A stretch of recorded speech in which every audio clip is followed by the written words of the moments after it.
Okay. Okay, மறுபடியும் நம்ம இந்த எபிரேயர் நிருபத்தினுடைய பாடங்களை நம்ம தொடர்வதற்கு கர்த்தர் நமக்கு கிருபை செய்திருக்கிறார்.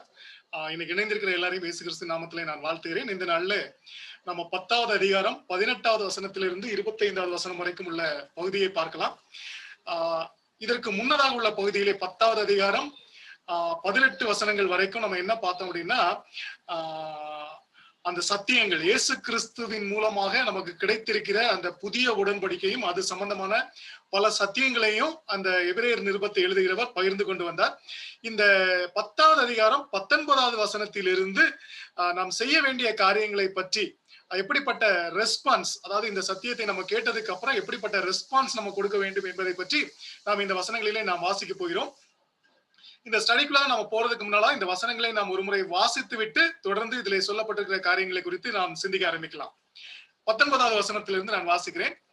ஆகையால் சகோதரரே, நாம் பரிசுத்த ஸ்தலத்தில் பிரவேசிப்பதற்கு இயேசுவானவர் தமது மாம்சமாகிய திரையின் வழியாய் புதிதும் ஜீவனுமான மார்க்கத்தை நமக்கு உண்டு பண்ணினபடியால் அந்த மார்க்கத்தின் வழியாய் பிரவேசிப்பதற்கு அவருடைய இரத்தத்தினாலே நமக்கு தைரியம் உண்டாயிருக்கிறபடினாலும் தேவனுடைய வீட்டின் மேல் அதிகாரியான மகா ஆசாரியர் நமக்கு ஒருவர் இருக்கிறபடியினாலும் துர்மனசாட்சி நீங்க தெளிக்கப்பட்ட இருதயம் உள்ளவர்களாயும் சுத்த ஜலத்தால் கழுவப்பட்ட சரீரம் உள்ளவர்களாயும் உண்மையுள்ள இருதயத்தோடும் விசுவாசத்தின் பூரண நிச்சயத்தோடும் சேர கடவும். அல்லாமலும் நம்முடைய நம்பிக்கையை அறிக்கையிடுகிறதில் அசைவில்லாமல் உறுதியாய் இருக்க கடவும். வாக்கு தத்தம் பண்ணினவர் உண்மையுள்ளவராய் இருக்கிறாரே. மேலும் அன்புக்கும் நற்கிரியைகளுக்கும் நாம் ஏவப்படும்படி ஒருவரை ஒருவர் கவனித்து சபை கூடி வருதலை சிலர் விட்டு விடுகிறது போல நாமும் விட்டு விடாமல் ஒருவருக்கொருவர் புத்தி செல்ல கடவும். நாளானது சமீபித்து வருகிறதை எவ்வளவாய் பார்க்கிறீர்களோ அவ்வளவாய் புத்தி சொல்ல வேண்டும். சரி, இந்த பகுதியில நம்ம பார்க்க போகிற காரியம் என்ன அப்படின்னு கேட்டாச்சுன்னா, இந்த 18வது வசனம் 10வது அதிகாரம் 18வது வசனம் வரைக்கும் நம்ம பார்த்தது சத்தியத்தை, என்ன சத்தியங்கள் எல்லாம், இந்த டாக்ட்ரினல் கண்டென்ட் அப்படின்னு சொல்லுவாங்களே, அந்த சத்தியங்களை பற்றி இந்த நிருபத்தில் எழுதப்பட்டிருக்கிறது. இடையில அங்கங்க சில இடங்களிலே சில வார்னிங் மெசேஜஸ், நம்ம எப்படி கேர்ஃபுல்லா இருக்கணும், எப்படி வாழ்ந்து விடக்கூடாது அப்படிங்கறதெல்லாம் சில இடங்கள் அவர் சொல்லி கொண்டு வந்தாலும், இந்த 19வது வசனத்திலிருந்து இதற்கு பின்னால் வரக்கூடிய பகுதியில தான் அந்த ஆக்சுவல் அப்ளிகேஷன் இது சொல்லக்கூடிய, இல்லைன்னா நம்ம செயல்பாட்டுக்குரிய காரியங்களை பற்றி இங்கே பேசி இருக்கிறது. சரி, இந்த சத்தியத்தை கேட்டதுக்கு அப்புறம் நமக்கு முன்னால ஒரு 2 சாய்ஸஸ் இருக்குது. என்ன சாய்ஸஸ் அப்படின்னு கேட்டா, ஒண்ணு, இந்த சத்தியத்தை நாம் கேட்ட காரியங்களை ஏற்றுக்கொண்டு அதை புரிந்து அதற்கு பாசிட்டிவாக அதை ஏற்றுக்கொள்ளும் விதமாக நம்ம ஒரு ரெஸ்பான்ஸ் கொடுக்க முடியும். அது கனி கொடுக்கிற வாழ்க்கை அப்படின்னு நம்ம சொல்லுவோம். அதை எபிரேயர் 10வது அதிகாரம் 19ல இருந்து 25 வரைக்கும் வாசிக்கிறோம். அதை பற்றி தான் அவர் எழுத போகிறார். அதை குறித்து தான் அவர் உற்சாகப்படுத்த போகிறார். இருந்தாலும் அதை பத்தி அதுல சொல்லியிருக்கிறார். அதே நேரத்துல இன்னொரு காரியத்தையும் செய்ய முடியும். இவ்வளவு சத்தியத்தையும் கேட்டு எல்லாத்தையும் தெரிந்ததுக்கு பின்னாலேயும் இல்ல எனக்கு இது தேவையில்லை என்று சொல்லி அதை நாம் புறக்கணித்து விட முடியும். we can reject it. அப்படி நம்ம ரிஜெக்ட் பண்ணா என்ன நடக்கும் அப்படிங்கறதைய 10வது அதிகாரம் 26வது வசனத்துல இருந்து 31வது வசனம் வரைக்கும் ஒரு வார்னிங்காக கொடுத்திருக்கு. ஆனா இன்னைக்கு நம்ம 19ல இருந்து 25 வசனம் வரைக்கும் உள்ள இந்த கனி கொடுக்கும் வாழ்க்கை இல்லைன்னா ரட்சிப்பை பற்றியதான காரியங்களை நம்ம இன்னைக்கு பார்க்க போறோம். இந்த அதிகாரத்தினுடைய கடைசி பகுதியிலே 32வது வசனத்திலிருந்து 39வது வசனம் வரைக்கும் அவர்களுடைய கடந்த கால வாழ்க்கையை குறித்து பேசி அவர்களை உற்சாகப்படுத்தக்கூடிய சில வார்த்தைகளை இந்த நிருபத்தை எழுதுகிறார். நம்ம ஏற்கனவே நம்ம கற்றுக்கொண்ட விதமாக நியாய பிரமாணம் ஒரு நிழலாக இருந்தது. அது எதற்கு நிழலாக இருந்ததோ அந்த மெய்யான பொருளாக இயேசு கிறிஸ்து இந்த பூமியில அவர் தன்னை பலியாக கொடுத்தார். அப்ப அந்த காரியத்துல நம்ம என்ன பாக்குறோம் அப்படின்னு கேட்டா, நிழல் நிழலா தான் இருந்துச்சு. அந்த மெய்யான பொருளாகிய இயேசு கிறிஸ்து அவர் தன்னை பலியாக கொடுக்கும் போதுதான் அவர் தேவ நீதியை திருப்திப்படுத்தக்கூடியவராக இருந்தார். நம்ம இந்த பகுதியில நம்ம வாசிக்கும் போது அந்த புதிய உடன்படிக்கையை அவர் கொண்டு வர்றாரு. எப்படி கொண்டு வர்றாருன்னு கேட்டாச்சுன்னா, தன்னுடைய சரீரத்தையும் இரத்தத்தையும் அவர் பலியாக கொடுத்ததன் மூலமாக அவர் இந்த புதிய உடன்படிக்கையை கொண்டு அதற்கு மத்தியஸ்தராக இருக்கிறார். அவர் பலியாக மட்டும் மாறவில்லை, அவர் தான் மகா பிரதான ஆசாரியனாகவும் இருக்கிறார். அவர் பூமியில செய்யப்பட்ட கூடாரத்திலே அல்ல, பரலோக கூடாரத்திலே பிரவேசித்து நமக்கு பூரணப்படுத்தும் வழியை உண்டாக்கி விட்டார். இந்த பூரணப்படுத்துதல் அப்படிங்கறத பத்தி நம்ம ஏற்கனவே சிந்தித்திருக்கிறோம்.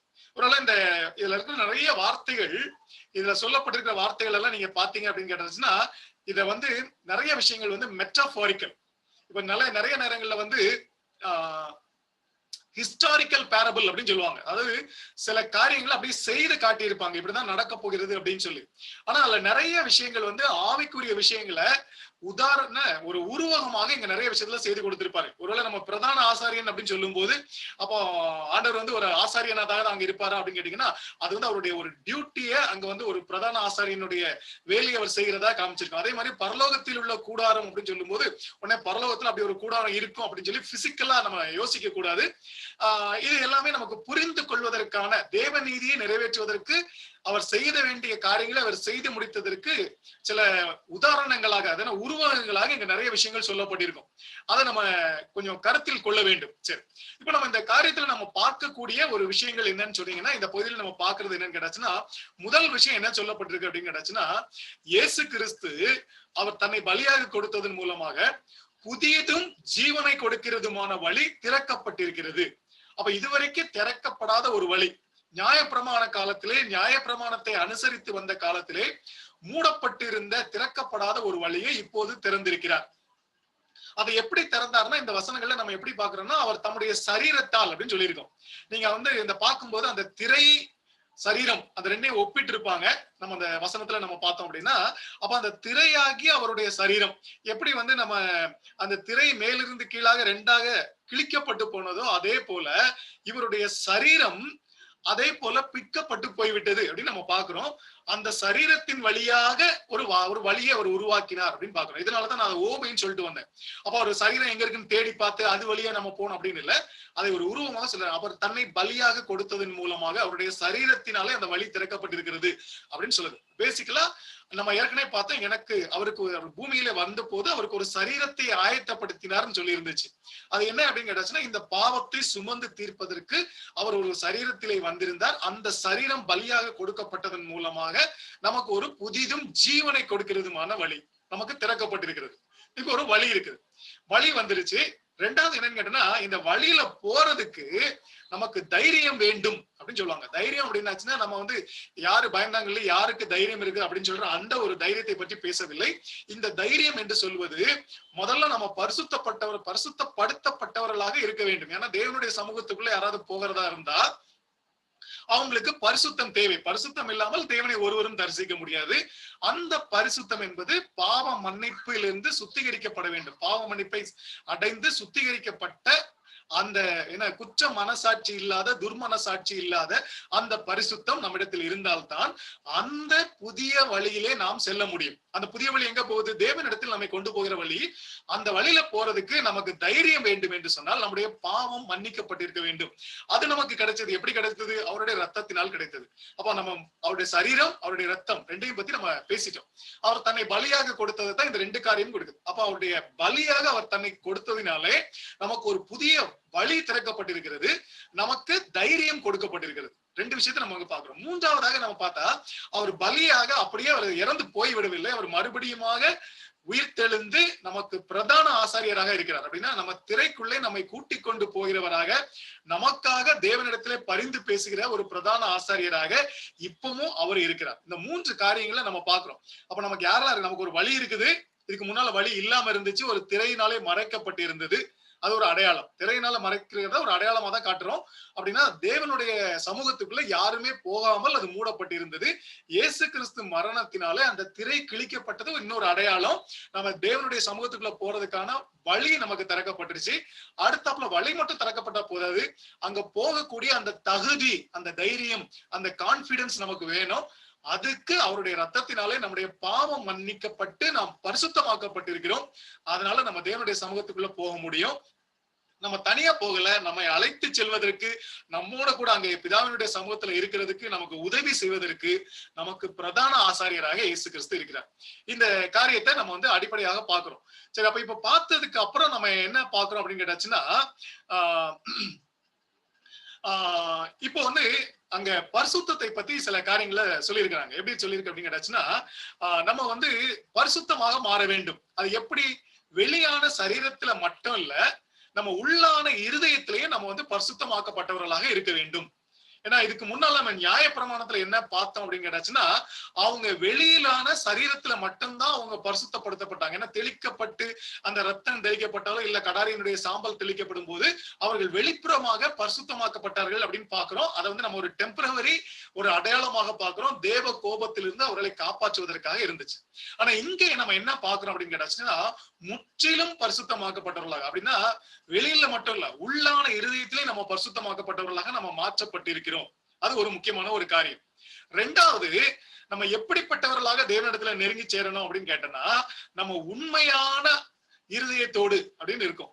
அந்த உண்மையான அப்படிங்கறத எடுத்துக்கிட்டோம்னா அது சின்சியர் அப்படிங்கிற ஒரு வேர்டோட ரிலேட்டட். அது அப்படியே நம்ம இன்னும் கொஞ்சம் பார்த்தோம்னா அந்த ஒரு ஈகர்னஸ் அந்த அதுல வந்து நம்ம இருக்கணும்.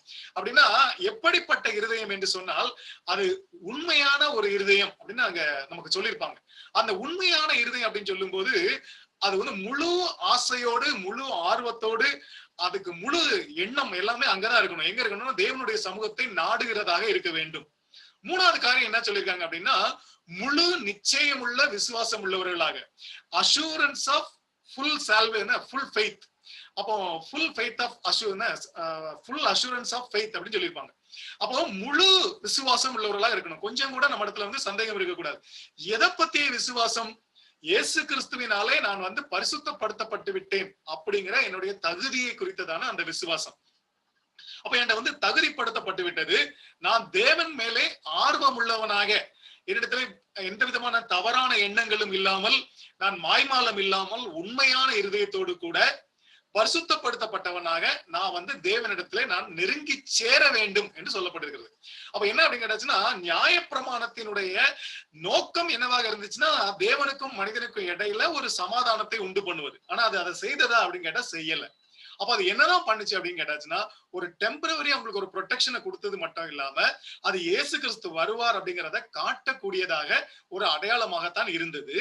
இப்போ அந்த மெய்யான பொருளாக இயேசு கிறிஸ்து வந்து தன்னை பலியாக கொடுத்ததன் மூலம் நியாய பிரமாணம் எதை அடையாளமாக சொன்னதோ அதை அவர் நிறைவேற்றி விட்டார். இப்போ நமக்கு என்ன கிடைச்சிருக்கு அப்படின்னு கேட்டாச்சுன்னா, இப்ப நம்ம திரைக்கு வெளியிலே இருந்தோம்னா இதனால எந்த பயனும் இல்லை. அப்ப நம்ம என்ன பண்ணணும் அப்படின்னா, நம்ம தேவனுடைய சமூகத்துக்குள்ள, தேவனுடைய பிரசன்ஸ்க்குள்ள நம்ம கடந்து வர வேண்டியவர்களாக இருக்கிறோம். அப்ப இங்க என்ன சொல்லியிருக்கு அப்படின்னு கேட்டாச்சுன்னா, நம்ம துர்மனசாட்சி நீங்க தெளிக்கப்பட்ட இருதயம் உள்ளவர்களாயும் சுத்த ஜலத்தால் கழுவப்பட்ட சரீரம் உள்ளவர்களாயும் அப்படின்னு சொல்லப்பட்டிருக்கு. இந்த வசனத்தை வந்து ஸ்பெஷலா தனியா எடுத்து வைத்திருக்கிற ஒரு சின்ன காரியம் என்னன்னு கேட்டாச்சுன்னா, இந்த மனசாட்சி சுத்தப்படுத்தப்படுவது இந்த புதிய உடன்படிக்கையில் மட்டும்தான் நடக்க முடியும். அது நியாயப்பிரமாண காலத்துல நடக்காது.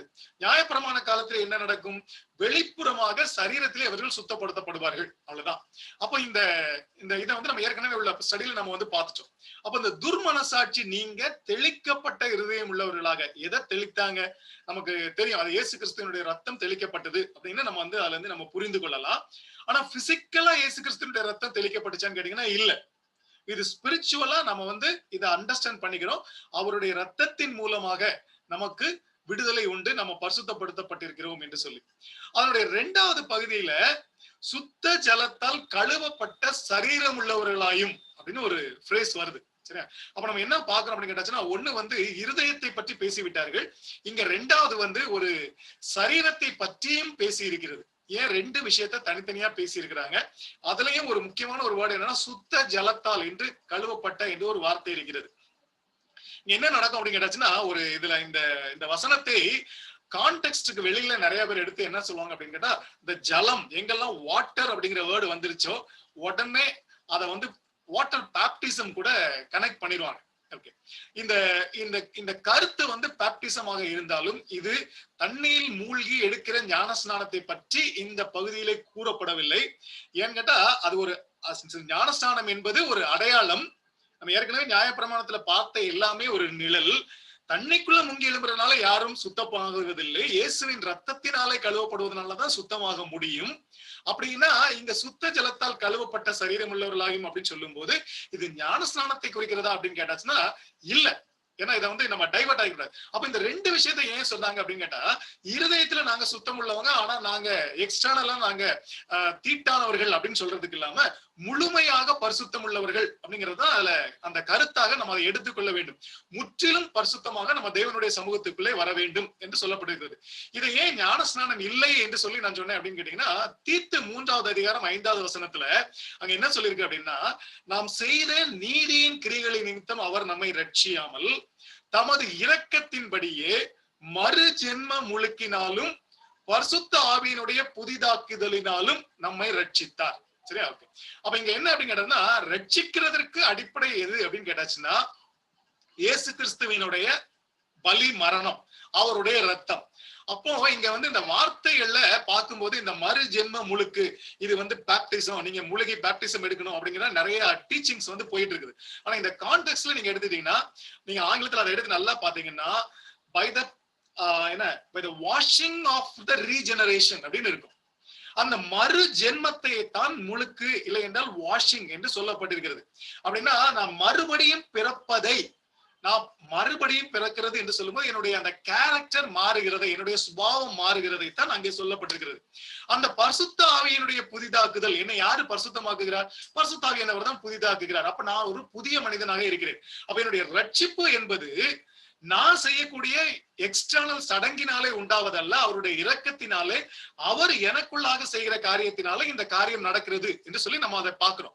இல்ல எபேசியர் 25வது அதிகாரம் 25வது வசனத்துல நீங்க பாத்தீங்க அப்படின்னா, அதுல இன்னொரு வசனம் அங்க இருக்கு. எப்படி இருக்கும்னா, கிறிஸ்துவும் சபையில் அன்பு கூர்ந்து அதை திருவசனத்தை கொண்டு தண்ணீர் முழுக்கினால் சுத்திகரித்து. அப்ப எதனால சுத்தமாக்கினார் அப்படின்னு கேட்டீங்கன்னா, திருவசனத்தினாலே அவர் சுத்தமாக்கினார் அப்படிங்கறத அதுக்கு அர்த்தமே தவிர, அது தண்ணியை வச்சு அவர் சுத்தமாக்கினார் அப்படிங்கிற அர்த்தம் அங்க வரல. இது இந்த தண்ணீர் முழுக்கு, இந்த 2 வார்த்தையும் ரொம்ப தவறாக இந்த பெந்தைகோஸ்து சபைகளினாலே பயன்படுத்தப்படும்.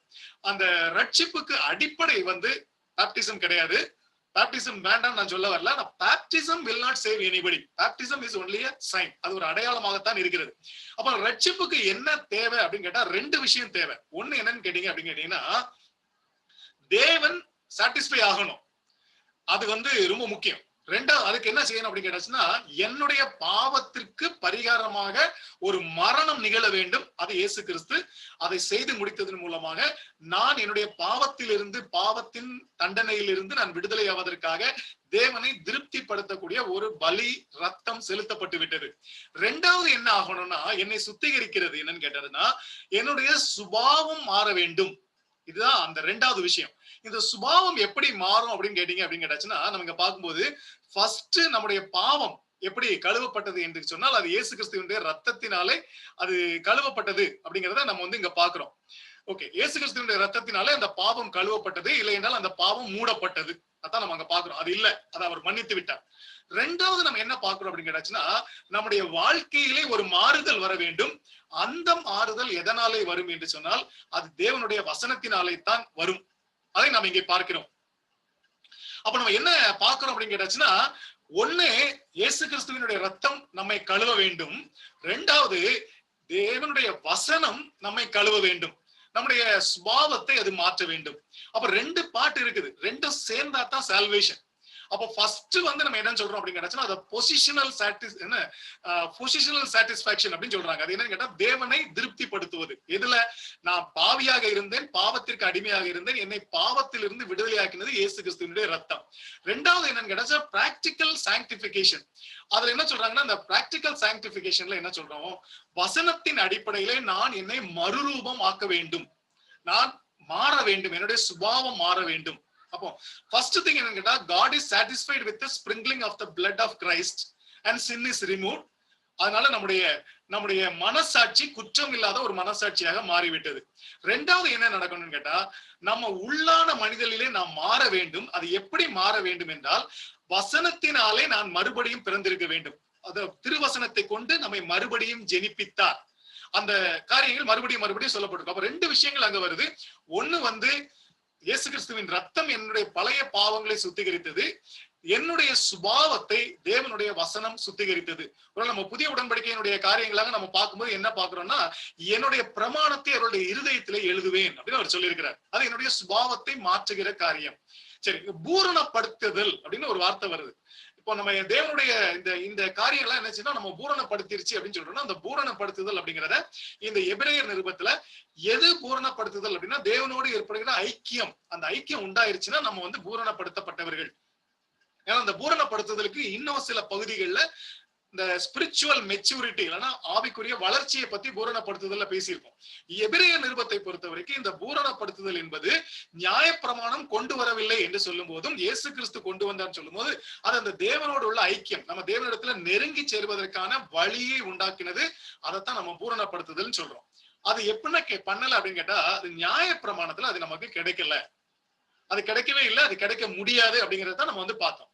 ஆனா அது என்ன நடந்துருச்சு அப்படின்னு கேட்டா, இங்க இயேசு கிறிஸ்துவின் மூலமாக இந்த தேவனோடு உள்ள ஐக்கியம் நமக்கு கிடைப்பதற்கான வாசல் திறக்கப்பட்டு விட்டது, இல்லைன்னா வழி திறக்கப்பட்டு விட்டது. வழி மட்டும் திறக்கப்படல, அதுக்குடைய உள்ள போறதுக்கான தைரியம் இல்லைன்னா தகுதி நமக்கு கொடுக்கப்பட்டு விட்டது. நம்மை கூட்டி செல்வதற்கு நம்மோடு கூட இயேசு கிறிஸ்து இருக்கிறார். அதான் நம்முடைய காரியம். அப்ப நமக்கு என்ன கிடைச்சிருக்கு அப்படின்னு கேட்டாச்சுன்னா, இப்ப நமக்கு இந்த காரியங்கள் எல்லாம் கிடைச்சிருச்சு. அப்ப நமக்கு என்ன அழைப்பு கொடுக்கப்பட்டிருக்குன்னா, நம்ம தேவனிடத்துல இப்போது நாம் நெருங்கி சேர வேண்டும். இதுக்கு முன்னால நம்ம தேவனிடத்துல நெருங்கி சேரணும்னு விரும்பினா கூட நம்மளால முடியாது. ஆனா இப்போ நம்ம என்ன பண்ணலாம் அப்படின்னா, தேவனிடத்துல நாம் நெருங்கி சேர வேண்டும் அப்படின்னு அவர் சொல்றார். அப்ப அவர் என்ன சொல்லியிருக்காருன்னு கேட்டீங்கன்னா, அது எப்படி எல்லாம் போகணும்னு கேட்டீங்கன்னா, ஒண்ணு, விசுவாசத்தினுடைய பூரண நிச்சயம் நம்மகிட்ட இருக்கணும். ரெண்டாவது, நம்ம நம்பிக்கையில் உறுதியாக இருக்க வேண்டும். இந்த நம்பிக்கை அப்படின்னு சொன்ன உடனே நமக்கு தெரிய வேண்டிய இன்னொரு வார்த்தை என்னன்னு கேட்டா, அங்க வாக்கு தத்தம், புதிய உடன்படிக்கையில உள்ள வாக்கு தத்தம். அடுத்த மூணாவது பார்த்தோம் அப்படின்னா, அதுல இன்னொரு வகையில் சொல்லியிருக்குது, ஒருவருக்கொருவர் புத்தி சொல்லி கவனிக்க வேண்டும் என்று சொல்லி அங்க சொல்லப்பட்டிருக்கிறது. 3 காரியங்கள் இங்கே சொல்லப்பட்டிருக்கிறது. அப்ப தேவனிடத்தில் நெருங்கி சேருவது என்றால் இந்த 3 காரியங்கள் அதற்குள்ள இருக்கிறது. இந்த 3வது காரியம் தான் சபை கூடி வருதல். அப்ப நம்ம இங்க பாக்குற காரியத்தை பாத்தீங்கன்னா, ஆங்கில வேதாகமத்துல நீங்க பாத்தீங்கன்னா லெட்டர்ஸ் லெட்டர்ஸ் லெட்டர்ஸ் அப்படின்னு சொல்லுவாங்க. 3 லெட்டர்ஸ் இருக்கும். நம்ம தமிழ்ல பார்த்தா கடவோம் கடவோம் கடவோம் அப்படின்னு வந்திருக்கும். ஒண்ணு, சேர கடவோம். எங்க தேவனிடத்தில் சேர கடவோம். தேவனிடத்துல நம்ம எப்படி சேருவோம் அப்படின்னு கேட்டீங்கன்னா, விசுவாசத்தின் அடிப்படையில். எந்த விசுவாசம்?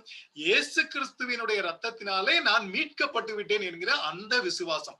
அப்ப இயேசு கிறிஸ்துவினுடைய ரத்தம் என்னை கழுவி சுத்திகரித்து விட்டது, அவர் என்னுடைய பாவத்தை சுமந்து தீர்த்து விட்டார் என்கிற அந்த விசுவாசம். அப்போ அடுத்தது வந்து உறுதியா இருக்க கடவோம். எதுல அப்படின்னு கேட்டா, நம்முடைய நம்பிக்கையை அறிக்கையிடுகிறதிலே அப்படின்னு சொல்லப்பட்டிருக்கு. அப்ப என்னன்னு கேட்டா நம்பிக்கை. இந்த நம்பிக்கையை அறிக்கையிடுகிறோம் அப்படின்னு சொன்னா, மற்ற பேசேஜஸ் கூட நம்ம கம்பேர் பண்ணி படிக்கும் போது இந்த நம்பிக்கை எதை பற்றி சொல்கிறது என்று சொன்னால், நமக்கு வாக்குத்தத்தம் பண்ணப்பட்டிருக்கிற பரலோகத்திலே வைத்திருக்கிற சுதந்திரத்தையும் நித்திய ஜீவனையும் குறித்த நம்பிக்கை. நம்ம நித்திய ஜீவனை அடைவோம் என்கிறதா நம்முடைய நம்பிக்கை. இந்த நம்பிக்கையில நம்ம வந்து சோர்ந்து போகவோ அசைந்து விடவோ கூடாது. அசையாமல் உறுதியாக நம்ம இருக்க வேண்டும். அப்போ என்னுடைய பாஸ்ட பொறுத்த வரைக்கும் என்னை இயேசு கிறிஸ்து பரிசுத்தப்படுத்தி விட்டார், அந்த விசுவாசம். என்னுடைய எதிர்காலத்தை பொறுத்த வரைக்கும் எனக்கு என்று சொல்லி நித்திய ஜீவனும் எனக்கு வாக்குத்தத்தம் பண்ணப்பட்ட சுதந்திரமும் பரலோகத்திலே வைக்கப்பட்டிருக்கிறது என்கிற நம்பிக்கை. இந்த ரெண்டுக்கும் நடுவுல என்ன வருது அப்படின்னு கேட்டாச்சுன்னா, இந்த பூமியில இருக்கும்போது நான் வந்து என்னுடைய சகோதரர்களுக்கு நான் புத்தி சொல்ல கடவும் அப்படின்னா என்ன, நம்ம ஒருவரை ஒருவர் உற்சாகப்படுத்தி அன்புக்கும் நற்கிரிகளுக்கும் ஏற்ற விதமாக நம்ம புத்தி சொல்ல கடவும். 3 லெட்டர்ஸ் அங்க கொடுத்திருக்கிறாங்க. தேவனிடத்தில் சேர கடவும் என்று சொல்லும் போது அதுல அடங்கி இருக்கிற விஷயங்கள் இந்த 3 காரியங்கள். ஓகே, இந்த 3 காரியங்களை பாத்தீங்கன்னா, ஒண்ணு விசுவாசம், நம்பிக்கை, அன்பு. இந்த 3ம் இந்த மொத்தமா வரும்போது நம்முடைய மைண்ட்ல வரக்கூடிய சில எண்ணங்கள் என்னன்னு கேட்டாச்சுன்னா, பைபிள்ல அடிக்கடி இந்த விசுவாசம், நம்பிக்கை, அன்பு இந்த 3 பத்தி நம்ம பார்த்திருப்போம். நமக்கு ரொம்ப ஈஸியா ஞாபகம் வரக்கூடிய ஒரு வசனம் வந்து 1 கொரிந்தியர் 13:13. இப்பொழுது விசுவாசம், நம்பிக்கை, அன்பு இம்மூன்றும் நிலைத்திருக்கிறது. இருக்குது, விசுவாசம் இருக்குது, நம்பிக்கை இருக்கிறது, அன்பு இருக்கிறது. அப்ப ரட்சிக்கப்பட்ட ஒருத்தன் என்ன இருக்கணும்னா விசுவாசம் இருக்கணும். இயேசு கிறிஸ்து என்னை மீட்டுக் கொண்டார் என்கிற எனக்கு பரலோகத்திலே வைத்திருக்கப்பட்ட காரியங்களை குறித்த நம்பிக்கை எனக்கு இருக்க வேண்டும். இப்ப பூமியில சகோதர அன்பு என்னிடத்தில் இருக்க வேண்டும். இந்த 3ம் நிலைத்திருக்கிறது. அது அந்த இவைகள் அன்பே பெரியது ஏன் சொன்னார் அப்படிங்கறது நான் அந்த பகுதிக்குள்ள நான் போகல. இத பத்தி நம்ம ஏற்கனவே நம்முடைய அசம்பிளில நம்ம வெள்ளிக்கிழமை பைபிள் ஸ்டடிகள்ல நம்ம படிச்சுட்டு இருந்தோம். என்ன படிச்சுட்டு இருந்தோம்னா, அநேக இடங்கள்ல இந்த 3 காரியங்களும் வரும். ஒரு எக்ஸாம்பிள் நம்ம சமீபத்துல படித்த ஒரு வசனம் என்ன கேட்டா, 1 தெசலோனிக்கேயர் 1வது அதிகாரம் 2வது வசனத்துல, தேவனுக்கு பிரியமான சகோதரரே, உங்கள் விசுவாசத்தின் கிரியையையும் உங்கள் அன்பின் பிரயாசத்தையும் நம்முடைய கர்த்தராகிய இயேசு கிறிஸ்துவின் மேலுள்ள உங்கள் நம்பிக்கையின் பொறுமையையும் நம்முடைய பிதாவாகி தேவனுக்கு முன்பாக நாங்கள் இடைவிடாமல் நினைவு கூர்ந்து பவுல் எழுதுறார். இல்ல இந்த 3 வார்த்தைகள் இருப்பதை நீங்க பார்க்க முடியும். 1 விசுவாசம், விசுவாசம் இருப்பதினால் நம்முடைய செயல்கள் எல்லாம் மாறிவிடும். விசுவாசத்தின் கிரியை என்ன? விசுவாசம் இயேசு கிறிஸ்து செய்து முடித்த அந்த ரட்சிப்பின் காரியங்கள். ரெண்டாவது பாத்தீங்க அப்படின்னா அன்பின் பிரயாசம். இதுதான் அந்த சகோதர சிநேகத்திற்குரிய செயல்கள். இது ரட்சிக்கப்பட்டு விட்டேன் என்று சொல்கிற எல்லாரிடத்திலும் இருக்க வேண்டிய ஒரு காரியம். ஏன்னா யோவான் ரொம்ப தெளிவா எழுதுவாரு, அன்பில்லாதவன் தேவனை அறியான். அப்போ விசுவாசிக்கிறேன் என்று சொல்லிவிட்டு நான் அன்பு இல்லாமல் இருந்தால் என்னிடத்தில் விசுவாசம் இருக்கிறதா என்பது ஒரு கேள்விக்குறி. மூணாவது பாத்தீங்க அப்படின்னு உங்கள் நம்பிக்கை. நம்பிக்கை என்னது? எனக்கு எதை அவர் வாக்குத்தத்தம் பண்ணியிருக்கிறாரோ அதை அந்த கடைசி நாள்ல அவர் எனக்கு தருவார் என்கிற நம்பிக்கை. அதுக்கு நான் என்ன பண்ணணும்? பொறுமையோடு இருக்க வேண்டும். இந்த மூணு காரியத்தையும் தெசலோனியர்களிடத்துல பார்த்ததினால அவர் என்ன சொல்றாரு அப்படின்னா, நாங்கள் பிதாவுக்கு நாங்கள் இடைவிடாமல் நினைவு கூர்ந்து நன்றி செலுத்துகிறோம் அப்படின்னு சொல்றாரு. அது அங்க மட்டும் இல்ல, கொலோசையர்ல பாத்தீங்கன்னா அங்கேயும் 1வது அதிகாரம் 3வது வசனத்துல ஆரம்ப வசனங்கள்ல அவர் என்ன சொல்றாருன்னா, இயேசு கிறிஸ்துவின் மேலுள்ள உங்கள் விசுவாசத்தையும் பரிசுத்தவான்கள் எல்லாரும் மேலும் உள்ள உங்கள் அன்பையும் குறித்து நாங்கள் கேள்விப்பட்டு பரலோகத்தில் உங்களுக்கு வைத்திருக்கிற நம்பிக்கையின் நிமித்தம். பாருங்க, அந்த விசுவாசம், அன்பு, நம்பிக்கை. இது ரட்சிப்பு அப்படின்னு சொல்லும் போது இந்த மூன்று காரியங்களும் உள்ளே அடங்கி இருக்கிறது. நான் விசுவாசிக்கிறேன். எதை விசுவாசிக்கிறேன்? இயேசு கிறிஸ்து எனக்காக செய்து முடித்த ரட்சிப்பின் காரியங்களை நான் விசுவாசிக்கிறேன். நான் எதை நம்புகிறேன்? எனக்காக எதிர்காலத்திலே பரலோகத்திலே வைக்கப்பட்டு எனக்கு வாக்குத்தத்தம் செய்யப்பட்டிருக்கிற காரியங்களை நான் நம்புகிறேன். இந்த விசுவாசமும் நம்பிக்கையும் என்னிடத்தில் இருக்கிறது என்று சொன்னால் என்னுடைய பூலோக வாழ்க்கையில என்னிடத்துல என்ன காணப்பட வேண்டும் என்றால் இந்த அன்பு காணப்பட வேண்டும். இது ரொம்ப ஒரு முக்கியமா இருக்கு. நீங்க அந்த கொலோசியர் 5வது 6வது வசனத்தை நீங்க இங்கிலீஷ்ல வாசிங்கன்னா, your faith and love have arisen from the hope. your faith, அதுல ஒரு கமா போட்டுட்டு love which has arisen from the hope அப்படின்னு வரணும். அப்ப என்னுடைய அன்பு எங்க இருந்து வருது அப்படின்னு கேட்டா, என்னுடைய எதிர்காலத்தில் எனக்கு வைக்கப்பட்டிருக்கிற நம்பிக்கை. எங்க? பரலோகத்தில் வைக்கப்பட்டிருக்கிற நம்பிக்கையினாலே எனக்கு சகோதர சிநேகம் என்பது வருகிறது. இதத்தான் நீங்க you heard about in the message of truth. நீங்கள் சுவிசேஷத்தை கேள்விப்படும் போது இந்த சத்திய வசனங்களை தான் நீங்கள் கேட்டீர்கள் அப்படின்னு அவர் சொல்லியிருக்கிறார். அதே மாதிரி நீங்க 1 தெசலோனிக்கர் 5:8 நீங்க வாசித்தீங்க அப்படின்னா அங்க என்ன சொல்லிருக்குன்னா, நாம தெளிந்த புத்தி உள்ளவர்களாய் இருந்து விசுவாசம், அன்பு என்னும் மார்க்கவசத்தையும் ரட்சிப்பின் நம்பிக்கை என்னும் தலைச்சீராவையும் தரித்து கொண்டிருக்க கடவும். இந்த ரட்சிப்பின் நம்பிக்கைன்னு ஏன் சொன்னாங்க அப்படின்னு கேட்டாச்சுன்னா, இந்த ரட்சிப்பு, நான் ரட்சிக்கப்பட்டிருக்கேன் அப்படின்னு நம்ம ரொம்ப ஈஸியா சொல்லுவோம். ஆனா அந்த ரட்சிப்பு என்பது முழுமை எப்ப அடையும்னா, நம்ம அந்த குளோரிபிகேஷன்ல தான் முழுமை அடையும். ரட்சிப்பு தொடங்கி இருக்கிறது, நடந்து கொண்டிருக்கிறது. அந்த ரட்சிப்பு முடிவடைந்து நான் மகிமை அடைவேன்ங்கிறதா அந்த ரட்சிப்பினுடைய நம்பிக்கை. அதுதான் நமக்கு பரலோகத்திலே வைக்கப்பட்டிருக்கிற நம்பிக்கை. அப்ப இதை பத்தி, இந்த மூணையும் பத்தி அநேக வேத பகுதிகளில் நம்ம தொடர்ந்து வாசிக்கிட்டே இருப்போம். அப்போ விசுவாசம் எதை குறித்து? தேவன் நமக்காக செய்து முடித்தது. நம்பிக்கை எதை பற்றியது? பரலோகத்திலே நமக்கு வைக்கப்பட்டுள்ளது. அன்பு என்னது? இந்த ரெண்டு, விசுவாசமும் நம்பிக்கை எனக்குள்ள இருந்துச்சுன்னா அதனுடைய விளைவுதான் இந்த சகோதர அன்பு. அப்ப சகோதர அன்புங்கிறது எப்படி வருது அப்படின்னு நீங்க பாத்தீங்கன்னா, எனக்கு விசுவாசிக்கும் போது எனக்கு நம்பிக்கை உண்டாகிறது. அந்த நம்பிக்கை என்னிடத்துல இருந்துச்சுன்னா அதனுடைய ரியாக்ஷன் இல்லைன்னா அதனுடைய விளைவு எஃபெக்ட் என்னன்னு கேட்டா, என்னுடைய சகோதர சிநேகம் அங்கே எனக்கு உண்டாகிறது. எனக்கு அவ்வளவு பெரிய பாக்கியங்கள் பரலோகத்துல வைக்கப்பட்டிருக்கும் போது நான் இங்க எப்படி இருப்பேன்னா, சுயநலம் உள்ளவனாக நான் இருக்க மாட்டேன், நான் அன்புள்ளவனாக இருப்பேன் அப்படிங்கிறத நம்ம அங்க பாக்குறோம். அப்ப இயேசு கிறிஸ்துவின் மேல் வைக்கும் விசுவாசத்தால் அப்படின்னு நம்ம சொல்லும் போது, நம்ம அநேக நேரத்துல இந்த சுவிசேஷம் சொல்லும் போது கர்த்தராகிய இயேசு கிறிஸ்து விசுவாசி அப்படின்னு நம்ம சொல்லுவோம். என்ன விசுவாசிக்கணும் அப்படின்னு கேட்டா, அவருடைய ரத்தம் சிந்தப்பட்டதனால் எனக்கு பாவ மன்னிப்பும் பரிசுத்தமாகுதலும் உண்டாகி இருக்கிறது. இதுதான் இயேசு கிறிஸ்துவை விசுவாசிக்கிற காரியம். அப்ப இயேசு கிறிஸ்துவின் மேல் வைக்கும் விசுவாசம். அப்ப நான் என்னுடைய சுயநீதியை நம்பி நான் தேவனுடைய சமூகத்துக்குள்ள வரல. நான் இயேசு கிறிஸ்துவின் மேல் வைத்திருக்கிற விசுவாசத்தினாலே நான் தேவனுடைய சமூகத்துக்குள்ளாக நான் வரப்போகிறேன். அது முதல் விஷயம். இரண்டாவது, நித்திய ஜீவன் எனக்கு வைக்கப்பட்டிருக்கிறது. அது மட்டும் இல்ல, எனக்கு பரலோகத்திலே அநேக சுதந்திரங்களை அவர் வைத்திருக்கிறேன் என்று சொல்லி வாக்குத்தத்தம் சொல்லியிருக்கிறார். இதை நான் நம்புகிறேன். இந்த நம்பிக்கை தான் நான் இங்க பூமியில அடைகிற எல்லா பிரச்சனைகளையும் எல்லா போராட்டங்களையும் நான் பொறுமையோடு சகிக்க எனக்கு உதவுகிறது. இந்த போராட்டத்தை நான் நம்பிக்கையோடு கூட நான் சகிக்கும் போது என்னுடைய வாழ்க்கையை எப்படி நான் டிசைன் பண்ணணும் அப்படின்னா, அங்க சகோதர அன்பு என்னிடத்திலே காணப்பட வேண்டும். இதுதான் அந்த பேசிக்கலா ரட்சிப்பு. அப்ப இந்த மூன்றும் இல்லாவிட்டால் அந்த ரட்சிப்பு சரியாக இல்லை, எங்கேயோ ஒரு இடத்துல தப்பு அப்படின்னு அர்த்தம். நான் விசுவாசிக்கிறேன்னு சொல்லிட்டு அன்பு இல்லைன்னா அப்ப என்ன காரணம் கேட்டா, நம்பிக்கை இருக்கா அப்படின்னு நம்ம டெஸ்ட் பண்ணா அங்க நம்பிக்கையில பிரச்சனை இருக்கும். அப்ப விசுவாசம், நம்பிக்கை, அன்பு, இந்த மூன்றும் ஒன்றோடு ஒன்று தொடர்புடையது, பிரிக்க முடியாதது. இதை நம்ம பாக்குறோம். ஓகே, இதை இன்னொரு வகையில நம்ம பார்த்தோம் அப்படின்னு கேட்டாச்சுன்னா, நம்ம அறிந்து கொண்ட சுவிசேஷம், அந்த சத்தியம் அதுக்கு நம்ம ரெஸ்பான்ஸ் பண்ணணும் அப்படின்னா அந்த ரெஸ்பான்ஸ் என்னன்னு கேட்டாச்சுன்னா நம்ம தேவனோடு கூட உள்ள ஒரு ஐக்கியத்துக்குள்ளாக நம்ம வர்றோம். அந்த ஐக்கியத்துக்கு பேரு தான் ரட்சிப்பு. அநேகர் வந்து என்ன நினைக்கிறாங்கன்னா, நான் நரகத்துல இருந்து தப்பிச்சு பரலோகத்துக்கு போயிட்டா நான் ரட்சிக்கப்படுறேன் அப்படின்னு நினைக்கிறாங்க. கரெக்ட் தான். ஆனா அது என்ன அப்படின்னு கேட்டீங்கன்னா, பேசிக் அண்டர்ஸ்டாண்டிங் என்னன்னு கேட்டா, எனக்கும் தேவனுக்கும் இடையில இந்த பாவத்தினால் வந்த அந்த பிளவை நீக்கி நான் தேவனோடு உள்ள ஐக்கியத்துக்குள்ளாக வந்து விட்டேன் அப்படின்னு சொல்றதுதான் ரட்சிப்பே. அப்ப நான் ரட்சிக்கப்பட்டிருக்கிறேன் என்று சொன்னால் நான் தேவனோடு ஐக்கியம் உள்ளவனாக இருக்கிறேன் அப்படின்னு நம்ம வந்து பாக்குறோம். அப்போ இயேசு கிறிஸ்துவின் மேல் வைக்கிற விசுவாசம் என்னது? இயேசு கிறிஸ்து எனக்காக செய்து முடித்த காரியங்கள். அது வந்து நமக்கு பாஸ்ட். ஒருவேளை பழைய ஏற்பாட்டு விசுவாசிகளை எடுத்துக்கிட்டீங்கன்னா அது வந்து அவங்களுக்கு ஃபியூச்சரா இருந்துச்சு. அப்ப இயேசு கிறிஸ்துவிலே நான் வைக்கிற விசுவாசம், அவரிடத்திலிருந்து நான் பெற்றுக்கொள்ளக்கூடிய இந்த பரிசுத்தம், பாவ மன்னிப்பு. இரண்டாவது, எனக்காக சொல்லப்பட்டிருக்கிற புதிய உடன்படிக்கையின் வாக்கு தத்தத்தின் மேல் எனக்கு ஒரு நம்பிக்கை. இது வந்து என்னுடைய ஃபியூச்சர். நம்பிக்கை எப்பவும் ஃபியூச்சருக்கு போயிருது. மூன்றாவது நம்ம என்ன பாக்குறோம் அப்படின்னு கேட்டாச்சுன்னா சகோதர அன்பு. அதுதான் இப்போ நீங்கள் ஒருவரிடத்தில் ஒருவர் அன்பா இருந்தால் அதனாலே நீங்கள் என்னுடைய சீஷர்கள் என்று அறிந்து கொள்வார்கள். அந்த அன்பு தான் நமக்கு வந்து பேசிக் மார்க்காக இருக்குது. இந்த மூன்றும் நம்மிடத்துல சரியாக இருந்தால் நாம் தேவனோடு உள்ள ஐக்கியத்தில் இருக்கிறோம். அதான் அவர் சொல்றாரு, தன்னை என்ன சகோதரனிடத்துல சகோதரனை பகைச்சிட்டு நான் வந்து ஒளியிலே நடக்கிறேன்னு சொன்னா அது பொய்யன். அப்ப சகோதர அன்பு இருக்க வேண்டும். அது எப்படிப்பட்ட அன்புனா உலக பிரகாரமான அன்பு இல்ல, அது வந்து ஆவிக்குரிய ஒரு அன்பு. அப்போ இதை வந்து நம்ம பார்க்கணும். அப்போ நெருங்கி சேர வேண்டும். நமக்கு கிடைக்கிற பாக்கியத்தை நம்ம அடைஞ்சு புரிஞ்சுக்கிட்டோம். 10 அதிகாரத்துல நம்ம வாசித்ததுக்கு அப்புறம் இப்போ நமக்கு என்ன அப்படின்னு கேட்டாச்சுன்னா நம்ம தேவனிடத்துல நெருங்கி சேரணும்னா நம்மகிட்ட விசுவாசத்துல பூரண நிச்சயம் இருக்கணும். இதுல டவுட்டே இருக்கக்கூடாது. என்னுடைய பாவம் நீக்கப்பட்டு விட்டது, மன்னிக்கப்பட்டு விட்டது இயேசு கிறிஸ்துவின் ரத்தத்தினால. இதுல எந்த டவுட்டும் இருக்க கூடாது. எனக்கு நம்பிக்கை வைக்கப்பட்டிருக்கிறது, அதுலயும் எனக்கு டவுட் இருக்க கூடாது. ஒருவேளை இல்லாம போயிருமோ, இருக்குமோ, இது உண்மைதானா இல்லையா இப்படிலாம் எனக்கு இருக்க கூடாது. நம்பிக்கையில ரொம்ப உறுதியா இருக்கிறேன். அந்த நம்பிக்கை தான் எனக்கு இந்த பூமியில வாழ்வதற்கான பலனை தரும்.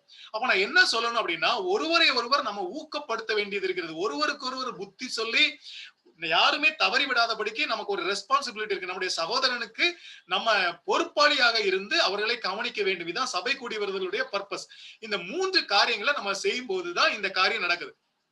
ஒரு சின்ன ஒரு சைட் ட்ராக் எடுத்தோம் அப்படின்னு கேட்டோம்னா, இந்த ஒரு காரியத்தை பாருங்க. இந்த அன்பு கூறுவது என்பது ஆவிக்குரிய காரியம் என்று சொன்னேன். அதை எப்படி நம்ம பாக்குறோம் அப்படின்னா, மார்க் சுவிசேஷத்துல பாத்தீங்கன்னா நமக்கு இந்த கான்டெக்ஸ்ட் தெரியும். நல்ல போதகரை நித்திய ஜீவனை சுதந்திரித்துக் கொள்ளும்படி நான் என்ன செய்ய வேண்டும் என்று சொல்லி அந்த வாலிபன் கேட்கிறான், ஐஸ்வர்யம் உள்ள வாலிபன். அப்போ இயேசு அவனுக்கு பதில் சொல்லும் போது அங்க ஒரு நல்ல ஒரு வார்த்தை கொடுத்திருக்காங்க. இயேசு அவனை பார்த்து அவனிடத்தில் அன்பு கூர்ந்து, இல்ல அன்புங்கிறது அவனுடைய ரட்சிப்புக்கு அடிப்படை. அப்ப நான் ஒரு இடத்துல அன்பு கூறுகிறேன் என்று சொன்னால் நான் அந்த மனிதனுடைய ரட்சிப்பை குறித்து நான் கன்சர்ன் உள்ளவனாக இருக்க வேண்டும். அப்ப இயேசு அவனை பார்த்து அன்பு கூர்ந்துனா அவன் ரட்சிக்கப்பட வேண்டும் என்று விரும்பி அவன்கிட்ட பதில் சொன்னார் அப்படின்னு பாக்குறோம். அப்போ நம்ம வந்து சகோதர அன்பு என்று சொல்லும் போது என்னுடைய சகோதரன் ரட்சிப்புக்குள் இருக்க வேண்டும் என்று சொல்லி நம்ம எதிர்பார்க்கிறோம். அப்படி நம்ம தொடர்ந்து பார்த்தோம் அப்படின்னு கேட்டீங்கன்னா, கொலோசியர் 1:3 அப்படி சொல்லியிருக்காங்கல்ல, இயேசு கிறிஸ்துவின் மேல் உள்ள உங்கள் விசுவாசத்தையும் பரிசுத்தவான்கள் எல்லார் மேலும் உள்ள உங்கள் அன்பையும் குறித்து நாங்கள் கேள்விப்பட்டு பரலோகத்தில் உங்களுக்காக வைக்கப்பட்டிருக்கிற நம்பிக்கை நிமித்தம் நம்முடைய கர்த்தராகிய இயேசு கிறிஸ்துவின் பிதாவாகிய தேவனுக்கு ஸ்தோத்திரம் செலுத்தி எப்பொழுதும் உங்களுக்காக வேண்டுதல் செய்கிறோம். அப்ப நம்ம ஜெபிக்கும் போது ஒருவருக்காக என்ன ஜெபிக்கணும் கேட்டா அவங்களுடைய விசுவாசம், அவங்களுடைய அன்பு, அவங்களுடைய நம்பிக்கை இதெல்லாம் நம்ம பார்த்து அதற்காக நமக்கு தேவனுக்கு நன்றி செலுத்தி நாம் ஜெபிக்க வேண்டியவர்களாக இருக்கிறோம். அப்ப நம்ம பாக்குற இந்த அடிப்படையான காரியம் என்ன அப்படின்னு நம்ம இன்னைக்கு பார்த்தோம் அப்படின்னு கேட்டாச்சுன்னா, இந்த ரட்சிப்புக்கு நமக்கு இவ்வளவு காரியத்தை நம்ம சொல்லிட்டோம். அப்ப இவ்வளவு காரியத்தை சொல்லிட்டா நம்ம என்ன பண்ணணும் அப்படின்னு நம்ம எதிர்பார்க்கிறோம் அப்படின்னு கேட்டாச்சுன்னா, தேவனிடத்தில் நாம் நெருங்கி சேர வேண்டும். இல்லைன்னா தேவனோடு கூட நம்ம ஐக்கியம் உள்ளவர்களாக இருக்க வேண்டும். அந்த ஐக்கியம் என்ன என்று கேட்டா நம்முடைய விசுவாசம் சரியாக இருக்க வேண்டும், நம்முடைய அன்பு அதுவும் சரியாக இருக்க வேண்டும், நம்முடைய நம்பிக்கை இதுவும் சரியாக இருக்கணும். இந்த மூன்றுலையும் நம்ம வந்து அசையாதவர்களாக உறுதியாக நம்ம நிலைத்திருந்தால் நாம் விசுவாசத்தில் நிலைத்திருக்கிறோம், தேவனோடு ஐக்கியம் உள்ளவர்களாக இருக்கிறோம். அப்ப தேவனிடத்துல நம்ம ஐக்கியம் உள்ளவர்களாக வந்துட்டோம் அப்படிங்கிறதுக்கு இதுதான் அடையாளம். ஏன்னா நம்ம பிசிக்கலா இந்த உலகத்துல இருக்கும்போது இந்த பரிசுத்த ஸ்தலத்துக்குள் பிரவேசித்தல் அப்படின்னு நம்ம சொல்லும் போது நம்ம அது எந்த ஸ்தலம், எந்த கதவு வழியா போனோம் அப்படிலாம் சில கேள்விகளை நம்ம கேட்க முடியாது. அதுதான் நான் முதல்ல சொன்னேன், இது வந்து சில உருவகங்களாக சொல்லப்பட்டிருக்கும். இந்த பாதை என்ன வழியை திறந்து விட்டார், நமக்கு வந்து பரிசுத்த ஸ்தலத்துக்குள் பிரவேசிக்கிறோம், தேவனோடு கூட உள்ள ஐக்கியத்துக்குள்ளாக நம்ம வந்து விட்டோம். இந்த ஐக்கியத்துல இருக்கிற 3 காரியம், அசையாத ஒரு விசுவாசம், ஃபுல் அஷூரன்ஸ். அடுத்தாப்புல நம்ம இருக்கிறது நம்ம என்ன அசைக்கப்பட முடியாத ஒரு நம்பிக்கை, அது எதிர்காலத்தை குறித்ததா. பிரசன்ட்ல நம்ம வந்து இந்த அன்பு. இந்த 3 காரியங்களை பத்தி இந்த பகுதியில அவர் வந்து பேசியிருக்கிறார். இதுதான் முக்கியமான காரியம். நம்ம பார்க்கும்போது அந்த 3 காரியங்கள், அந்த கடவோம் கடவோம்னு 3 தடவை சொல்லியிருப்பாங்க. அதுல பாத்தீங்கன்னா விசுவாசம், நம்பிக்கை, அன்பு, இந்த 3 காரியங்களை பேசியிருப்பாங்க. அப்படின்னா நம்ம ஆராய்ந்து பார்க்கும்போது என்ன பார்க்கணும் அப்படின்னு கேட்டா, இந்த 3 காரியங்களும் என்னிடத்தில் இருக்கிறதா? நான் வந்து தேவனை விசுவாசிக்கிறேன், எதிர்காலத்தை குறித்து தேவனிடத்திலே நம்பிக்கை உள்ளவனா இருக்கிறேன் என்று சொல்லும் போது, என்னுடைய பிரசன்ட் லைஃப்ல இந்த லவ் இருக்கிறதா என்பதை குறித்து நான் கவனம் உள்ளவனாக இருக்க வேண்டும். ஒரே ஒரு வார்த்தை மட்டும் சொல்லிட்டு முடிச்சுக்கிறேன். விசுவாசம், நம்பிக்கை, இத சில நேரங்கள்ல பைபிள்ல இந்த 2 வார்த்தைகளும் ஆல்டர்னேட்டிவா யூஸ் பண்ணிருப்பாங்க. அதனால இப்ப நான் வந்து இந்த பகுதியில சொல்லிட்டு வருவோம், விசுவாசம் என்பது பாஸ்ட், நம்பிக்கை என்பது எதிர்காலம் சொல்லும் போது வேற ஒரு வசனத்தை எடுத்துட்டு இல்லையே இங்க வேற மாதிரி இருக்க அப்படின்னு நீங்க யோசித்துறாதீங்க. இந்த பகுதியில் இது இந்த அடிப்படை சரியாக இருக்கும். அநேக பகுதிகளில் இது சரியா இருக்கும். ஆனா அநேக நேரங்களில் இது இன்டர்சேஞ்சபிளாக இருக்கும். இந்த காரியங்களை நம்ம பார்த்துக்குவோம். தேவன் தாமே நமக்கு இந்த வசனங்களை ஆசீர்வதித்து பலனுள்ளதாக மாற்றி தருவாராக. நம்ம ஜெபம் பண்ணி முடிச்சிடலாம். எங்கள் அன்பின் பரமபிதாவே, இந்த அருமையான நாளில் இந்த வேத தியான கூட்டத்தை எங்களுக்கு ஆசீர்வதித்து தந்ததற்காக ஸ்தோத்திரிக்கிறோம். நாங்கள் விசுவாசத்தில் உறுதி உள்ளவர்களாக, நம்பிக்கை உள்ளவர்களாக, அன்புள்ளவர்களாக காணப்பட எங்களுக்கு அவசியமான கிருபையை நீர் தாரும். ஆண்டவரும் மீட்பும் அருமறைச்சோருமான இயேசு கிறிஸ்துவின் ஏற்பட்ட நாமத்திலே கெஞ்சி